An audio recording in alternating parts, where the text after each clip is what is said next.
Wakil Talqin saya Mursid Bapak Ki Haji Mahya Al-Bukhari, Bapak Ki Haji Mustafa Al-Maduri, Bapak Ki Haji Anang As'ari, Pemangku Hajat Ibu Hajah Eni Blora, Bunda Haya Propriyatno, Bunda Dr. Sari, ikhwan akhwat yang dirahmati oleh Allah Subhanahu wa taala.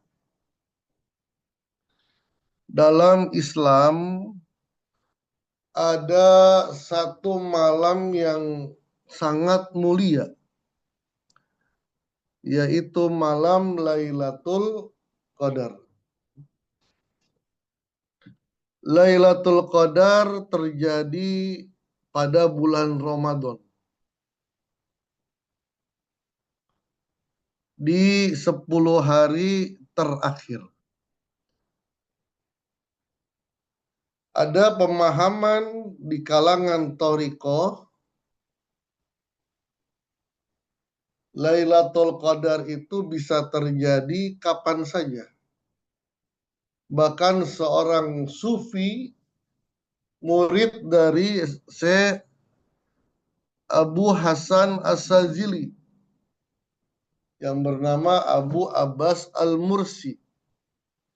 Beliau mengatakan, alhamdulillah awqatuna kulluha Lailatul Qadar. Awqatuna kulluha Lailatul Qadar. Waktu kami semuanya, seluruhnya adalah Lailatul Qadar. Apa yang membedakan? Kalau yang pertama, ibadahnya masih terikat dengan suasana, terikat dengan waktu, terikat dengan tempat. Kalau ibadah di Masjidil Haram, kekhusyuannya luar biasa. Ini rata-rata kita di situ. Tapi untuk orang-orang tertentu yang hatinya sudah dikatakan oleh Allah, qalbul mu'min baitullah. Qalbul mu'min baitullah. Hatinya orang mukmin adalah rumahnya Allah. Bahkan dalam riwayat ketika Umar bin Khattab bertemu dengan Uwais Al-Qarni.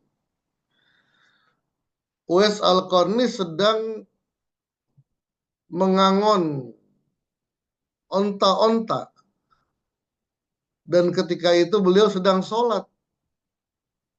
Dan onta-onta yang diangonnya itu berputar mengitari Uwais Al-Qarni. Seperti orang yang melakukan tawaf mengitari Ka'bah.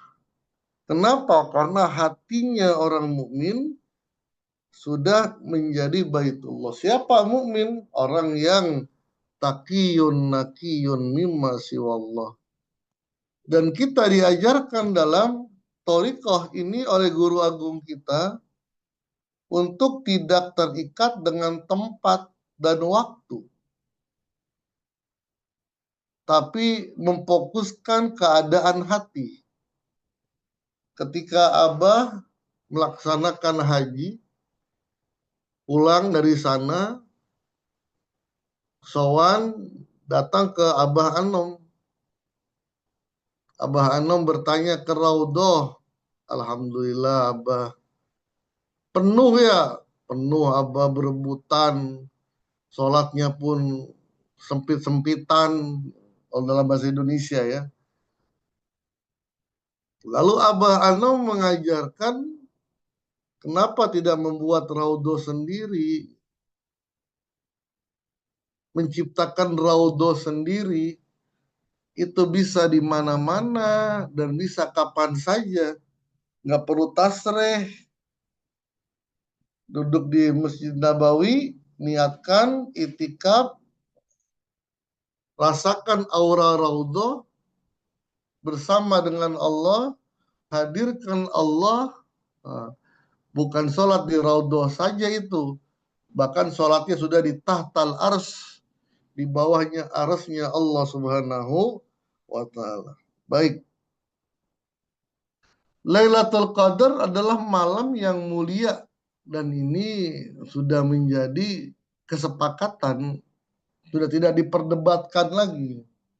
Yang terjadi adalah kapan terjadinya, yang menjadi perselisihan kapan terjadinya Lailatul Qadar. Ada dua hadis Nabi yang menjelaskan tentang perbuatan yang kemuliaannya melebihi kemuliaan orang yang ibadah pada malam Lailatul Qadar. Yang pertama, mauqifu sa'atin fi sabilillahi khairun min qiyami lailatul qadri indal hajaril aswadi. Mauqifu sa'atin fi sabilillahi khairun min qiyami lailatin indal hajaril aswad. Berdiri, berada di jalan Allah, berjuang. Berjuang itu bukan buat diri kita sendiri. Berjuang itu buat orang-orang lain. Orang yang perang berjuangnya untuk negara. Orang yang berdiri, orang yang berada di perang fisabilillah itu lebih baik daripada ibadah di malam Lailatul Qadar indal hajaril aswad, di multazam. Udah Lailatul Qadar, ibadahnya di multazam pula. Kalah dengan berdirinya seseorang dalam berjuang di jalan Allah. Hadis yang kedua, ala unabbiukum bilailatin afdalu min lailatil qadri. Kata Nabi, apakah kalian ingin aku tunjukkan malam yang kemuliaannya melebihi kemuliaan Lailatul Qadar?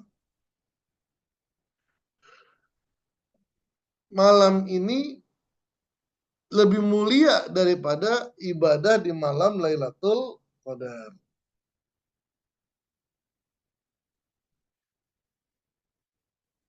Siapa? Harisul Haros fi ardil khauf la'allahu alla yarji ila ahli. Seorang yang menjaga, sama juga yang pertama, berjuang di daerah yang menakutkan. Dan dia mengira bisa jadi dia tidak pulang lagi ke rumahnya. Bisa jadi dia tidak pulang ke rumahnya. Kenapa? Saking lawannya. Artinya apa? Melakukan kebaikan kepada orang lain itu memiliki kemuliaan yang sangat luar biasa di hadapan Allah. Ibadah-ibadah sholat, puasa, itu keuntungannya buat dirinya sendiri. Tapi ketika ibadah, yang ibadah itu memberikan kebahagiaan kepada orang, memberikan kesejahteraan, memberikan jalan keluar bagi orang-orang yang mendapatkan masalah, maka ibadah itu sangat dimuliakan oleh Allah. Kata Rasulullah, khairun nasi anfa'uhum linnas. Sebaik-baiknya manusia adalah orang yang bermanfaat bagi orang lain. Jadi thariqah ini tidak hanya mengajarkan ikhwannya untuk ibadah saja, ibadah, sholat, zikir, puasa, ibadah saja. Tapi mengajarkan bagaimana kita memberikan manfaat kepada orang lain. Wa ja'alani mubarakan aynama kunt.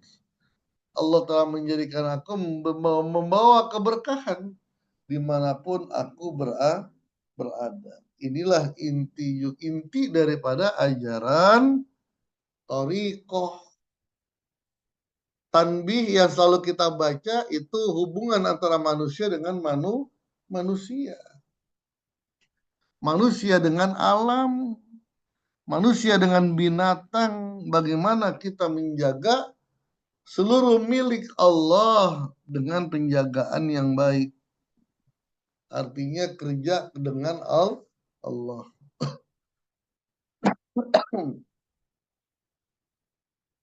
Ini pula yang dikatakan oleh Syekh Abdul Qadir, mawasaltu ilallahi biqiyamil laili wa siyamin nahar. Bukanlah aku sampai kepada Allah cuman karena tidak tidur begadang ataupun tidak tidur karena makan sebelumnya. Dan semua itu ketika memberikan manfaat kepada orang lain, kata Syekh Abdul Qadir, bukan itu yang membuat aku dimuliakan, tapi karena bil karomi. Karomi itu sifat mulia yang dinilai karena sifat sosialnya. Dia memberikan kebahagiaan, kesejahteraan kepada orang lain. Abah Anom dimuliakan oleh Allah karena bisa menaklukkan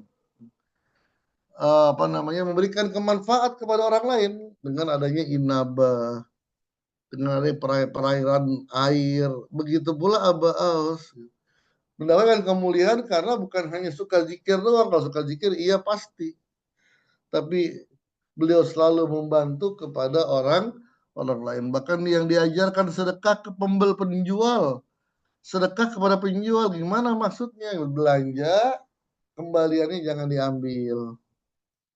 Kalau 3.000 lah, 4.000 lah, 5.000 ambil.